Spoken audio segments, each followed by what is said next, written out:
Wow,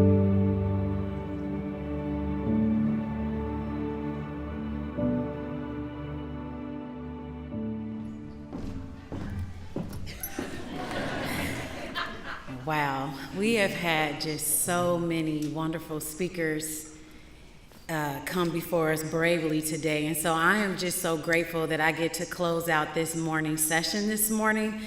And I hope that all of the challenges that we received, all of the examples that we have been given, and just all of the stories that have been shared will move us, will push us to do that one thing that is necessary in order for us to make a difference. We have had just so many examples of things that do make an impact. And so, as Dr. Marshall shared, equity is brave, but bravery is necessary.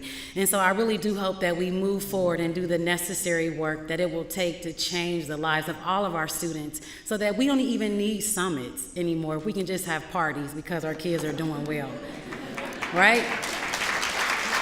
Okay. All right.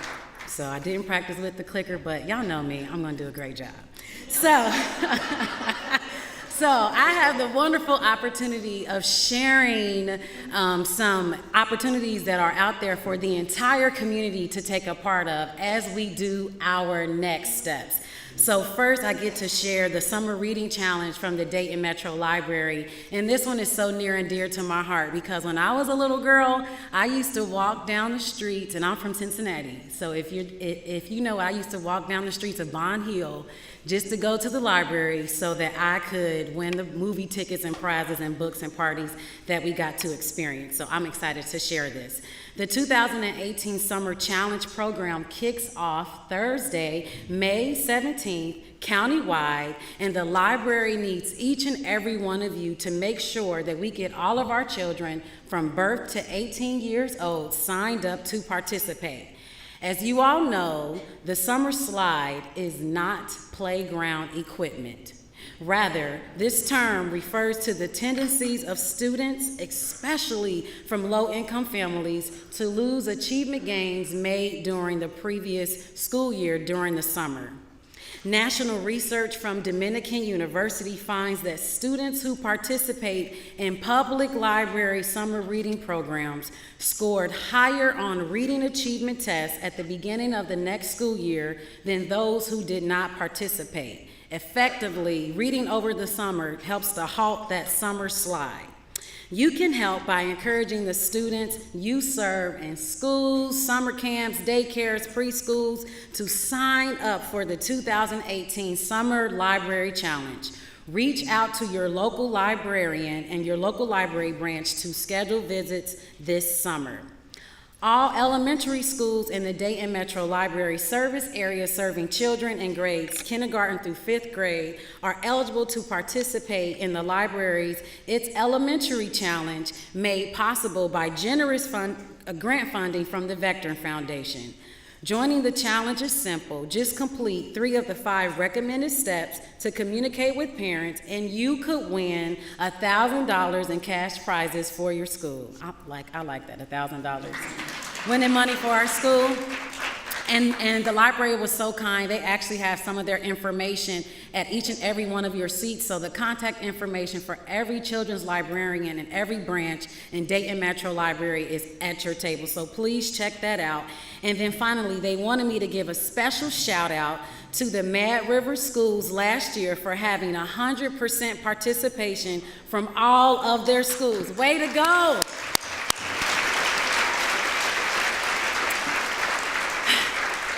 Now, I know we live in a very competitive community, and when we see data, we want to change. So hopefully the other 15 school districts will beat Mad River this summer or match them, and all of our schools will be involved. Next, I'm going to share with you some opportunities from Learn to Earn Dayton, and all of those opportunities can be found on our website. So the 2018 Summit will have its own special webpage, and you can find all of those opportunities there, and right up there on the screens, you can find the website. First, I want to talk to you about our mini grant opportunity.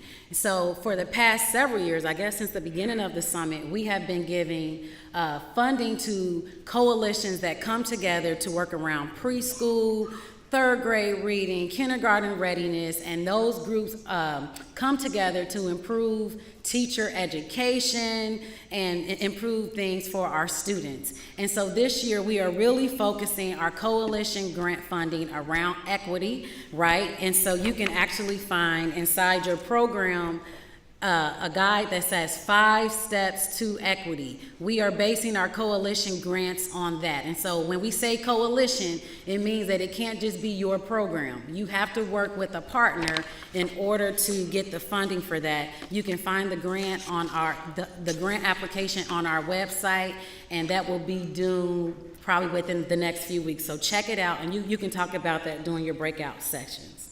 Also, we had a wonderful video here, and we want to thank Sinclair for sharing their students with us, the Since You Asked video. Our Readiness Summit Planning Committee really wants this video to get out into the community. So we are asking everybody to please share this video. We think it is vital to center student experiences and student voices, and so we want to make sure that the voices get to hear what all of our students have to say. And so please share that video.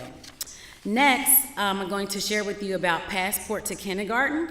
Passport to Kindergarten is a PNC-sponsored school readiness initiative led by Learn to Earn Dayton that is focused on helping preschoolers improve their language skills. Teachers who participate learn to implement dialogic reading. It is some of the best professional development that our teachers say that they have received, and they receive a library of books for their classroom, and they also receive a $1,000 stipend to reimburse them for their time. It's just cash just flowing from up here. Families receive books for their home libraries, and the families are encouraged to read aloud and talk with their children.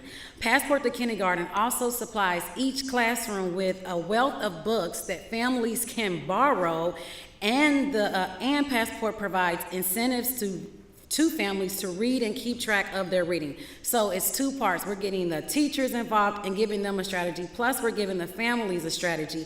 And in addition to that, families get to participate in fun learning experiences with the Dayton Metro Library, the Boonshot Museum of Discovery, the Dayton Art Institute, 5 Rivers Metro Parks, and the Muse Machine. Each year, this program has served approximately 400 preschool children from low-income neighborhoods that are served either through the public schools, through Head Start centers, or through non-for-profit child care preschool programs. If this sounds interesting to you as a teacher, please stop by the Passport to Kindergarten table to learn more. If you would like this for your teachers, please go get that information. And Cheryl, who is leading the Passport to Kindergarten program, can tell you more about it. Next up, we are going to talk about Preschool Promise. And if you all don't know, I am now the director of Preschool Promise, the director of marketing. I'm sorry, I'm not the director, that's Robin. I'm on my way, no, I'm kidding. But anyway, yes, let's clap to that, yes. Leadership. But no, I really need your help. I need your help to spread the word about Preschool Promise. So right up at the front entrance, I saw a bunch of you take pins and bracelets, but on your way out, we need you to grab yard signs and marketing materials to share with your parents, to share with your clients, to share with your staff, so that we can get all of our children in quality preschool. Woo, that just made me excited, yes. Yes, quality preschool. And here we go. There we go. Next but not least, we certainly want to make sure that whoever is next to become Ohio's governor, we really want them to make early childhood education a priority. All right.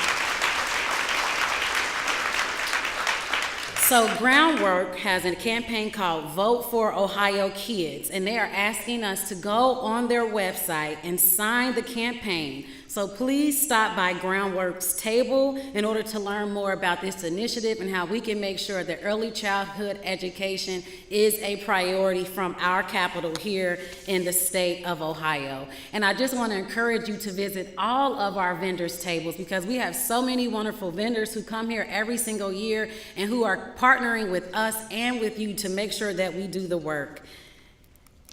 Yes. So just to bring you back, all of these opportunities, we're really here to show a way that we can all do just one thing.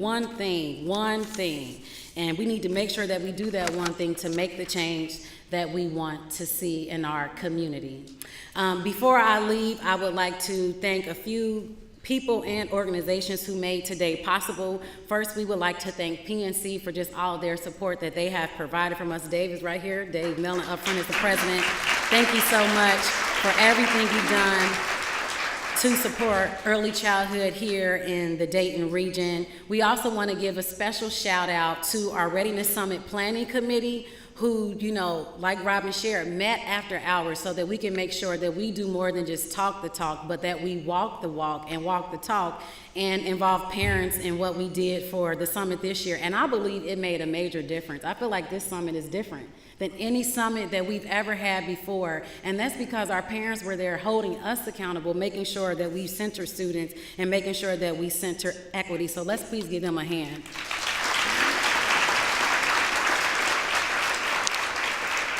We also would like to thank Frank DePalma and Shannon Cox at the Montgomery County Education Service Center for all of their support for us just the past years, and continue to make sure that Learn to Earn Dayton and Preschool Promise can do the work that we're doing in the community. And last but certainly not least, we would like to thank Kelly Berlin, who is our graduate assistant from the University of Dayton. She's there hiding in the corner, but yes, let's clap. Stand up, Kelly. Wait. Yes. Without her, it would not have been nearly as organized and as wonderful as the summit is today. And so we just thank her, because she really is great all year round, but she just steps it up even more so for the summit. And now I get to share the business with you. So next up, after this session, we will go into our breakouts. The information for your breakouts, you can find that in your program, and you can decide which breakout to go to.